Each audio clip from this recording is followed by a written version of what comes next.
Ambassador Katju, thanks for speaking to us again. Things have moved in a sense and things are remaining the same when we talk about Afghanistan. Seventh round between Ambassador Khalilzad and the Taliban has ended. There's an intra-Afghan conference in Doha as well of some sorts. But no closer to agreement, even though the Americans now are pushing a date. They're saying they hope there will be a peace deal by the 1st of September. I think we need to go to the fundamentals, Amitabh.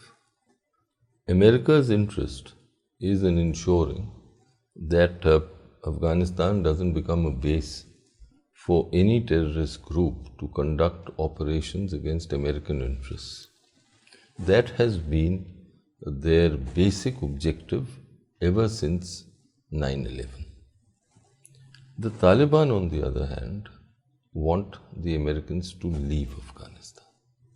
Those are the two principal objectives. I get the impression from the seventh round of talks and the statements made thereafter, including the comment of Khalilzad, that some kind of progress has been made on these two fronts. This has to be also juxtaposed by what President Trump said, that the Americans will have a continuing intelligence presence. Now that means that the Americans would want to monitor the situation in Afghanistan, and the Taliban, they hope, would agree to that. So I think some progress has been made there. The difficulty is, what would be the shape of Afghanistan in every which way, especially politically, after the Americans leave? Let's go back again to Bonn, November of 2011. In Bonn, the international community decided on the kind of arrangement that there will be with Afghanistan, and they decided this with the Afghan parties. So you had an interim arrangement which was led by President Karzai. Then you had a transitional arrangement after that. During that transitional period, a lawyer jirga was held, which led to the adoption of the Afghan constitution. You then had elections under that constitution, and you had President Karzai elected as the president of Afghanistan. The Taliban, I suspect, have never accepted this arrangement. And today they are indicating quite clearly that this arrangement will not survive. The spokesperson in Doha has gone on record saying presidential elections slated for September 28th are not acceptable under foreign occupation or the whole government, the political system. So what they are indicating is that this is an American project, and that they will have to go back to the drawing boards with respect to the political arrangement or the political system that will come about. Now, there is exhaustion in Afghanistan. They all want peace. That's fine. But there are deep suspicions about the Taliban in non-Pashtun ethnic groups. And it's interesting, Afghanistan has evolved over the last 15, 16 years, a decade and a half. Yeah. As an indication of that evolution, the Afghans have started playing cricket, and their team, even they lost every match, but their team was in the world team. And ran 3 test playing nations very close. Yes, and they were in the world. They gave us a difficult time.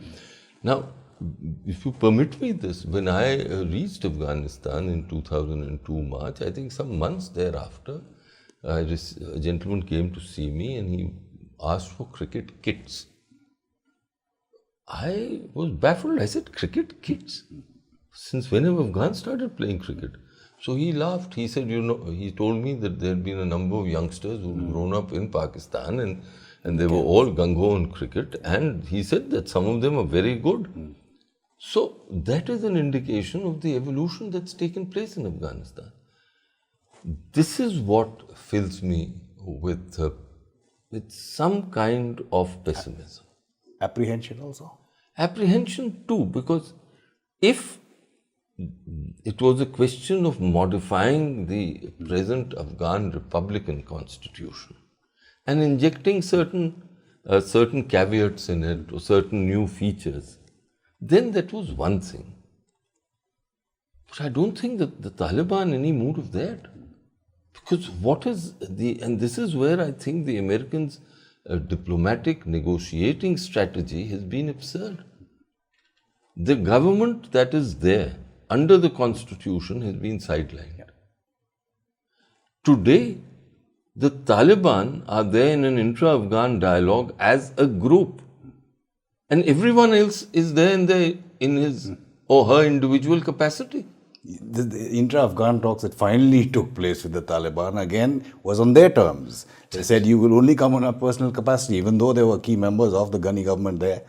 Both Nadir Nadri was there and so Matin Bek and other such functionaries, but they were all there in their personal capacity, and that's the guideline that the Taliban is laying down. So it's not only that they are laying down. You're absolutely right. That was so in Moscow on both the occasions, and it's been there in Doha.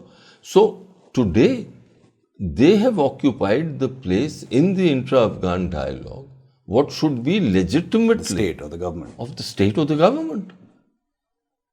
And that shows the difficulties that will come about now in any kind of system formulation. And what you're saying is again illustrated by the fact that there's a lot of talk post the intra-Afghan meet when communiques were issued in Dari, Pashto, English, and they all seem to have different versions. In one, the English one may have had women's rights in it, but the Pashto one didn't have anything about that. The withdrawal is in one, it's not there in the others. So that's illustrating how the Taliban are actually driving everything in this negotiation because Donald Trump and America want to withdraw. Absolutely. I think Trump has decided to withdraw. And if you go back to August 21st, 2017, when he announced his Afghan policy, you will find that he denounced Pakistan. He said that there will be no timetable for withdrawal. We'll stay there as long as it takes. All that has proved hollow. Deceit and lies of Pakistan. Yes, and now Imran Khan is going to the White House on the 22nd. President Ghani went and met Imran Khan and the generals in Rawalpindi as well. So has that whole dynamic now changed again? It shows quite clearly that the Americans are desperate. They've suffered a strategic defeat.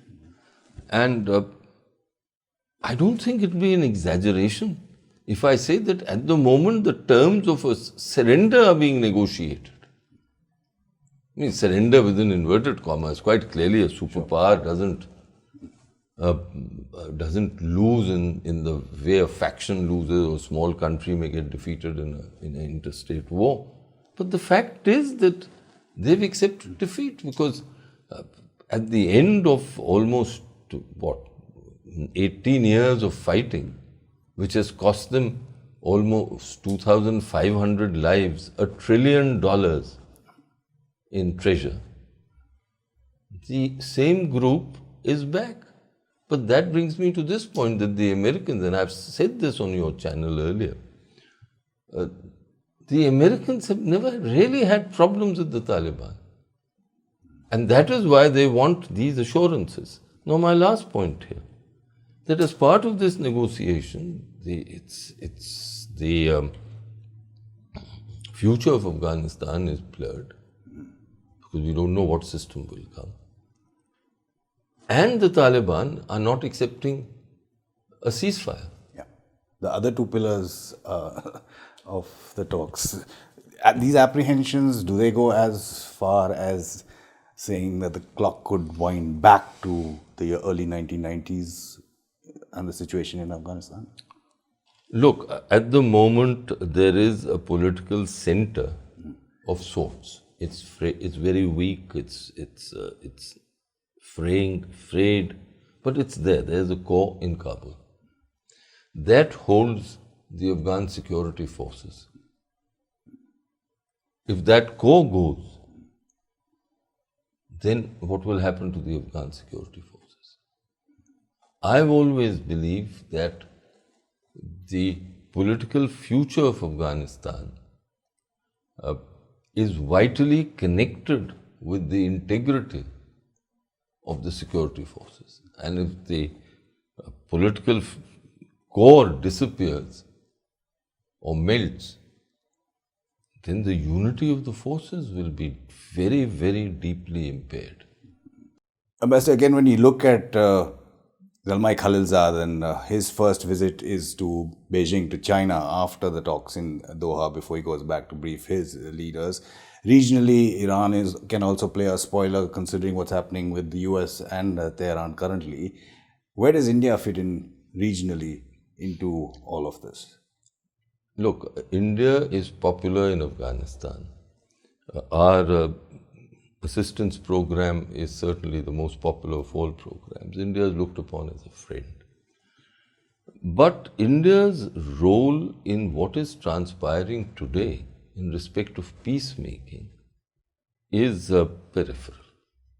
I think we've got to acknowledge this. The four principal parties, to begin with, were the Americans, the Pakistanis, the Taliban, and the Afghan government. The Taliban was successful in pushing the Afghan government aside.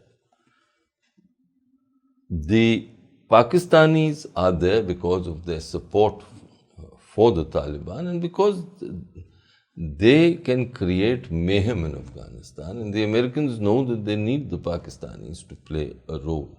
That is why they are being rewarded for all the efforts that they've made so far, efforts within inverted commas, with this Imran Khan visit to Washington on the 22nd.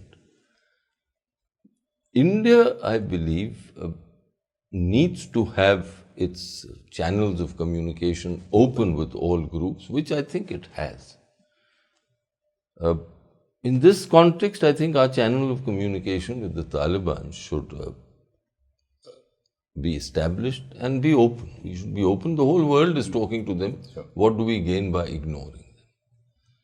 But let's realize that in the present configuration, we cannot play a major role. We cannot influence the situation on the ground in one way or the other. Yes, I do believe that post agreement, post once the new Afghanistan comes in, then any government in Kabul will want to have good ties with us. Ambassador Katju, thanks again, and I'm sure this conversation over the subject and the area is not ending anytime soon. Thanks, sir. Thanks.